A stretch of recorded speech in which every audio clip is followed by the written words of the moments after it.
Namco may not have made many role-playing games, but their 1992 release brings something a little different to the Game Boy. Great Greed puts you in the role of Sierra Sam. You're whisked away from a trip with your dad to the world of green. There you must vanquish the evil biohazard who plans on polluting the world. With the help of your fellow princesses of the kingdom, you may succeed and may find your way back home. Yeah, sounds like an episode of Captain Planet, doesn't it? Well, graphically, it's as good as the other Game Boy titles at the time. In-game battle graphics, they're pretty good detail. I mean, despite having no real colors, some of the enemies have animations when they're low on health or defeated. The overworld map is very sparse and there's not really much to look at. The locations are pretty typical of role-playing games, as well as some unique ones like an old record factory. But God, the map design is terrible.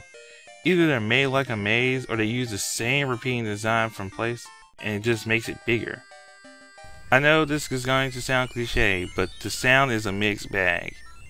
It's ranged from good to pretty terrible. The title theme and the battle theme, they're pretty good. They're pretty nice to listen to. While the music in the forest, well, that's the first time you hear it, it's just plain horrible. It plays this really piercing high notes that constantly to the point where you just want to slam the Game Boy to the ground. Or at least turn the sound off. Now, this is something that's actually really good about this game, I'd say. Unlike other role-playing games where you have to choose commands from a menu, every command in battle is assigned to a button, so it's like a hotkey. You have one for defense, attacking, and escaping. The directional pad buttons, they're used for casting spells or using items. And you have to actually assign what it does. Battles are one-on-one with the hotkey commands, they go for pretty quickly. Sometimes you have an ally with you who provides some support like spells, healing, or even attacking the enemy. But don't rely on that, because it's always random. While battles can be over in an instant, the encounter rate is ridiculously high.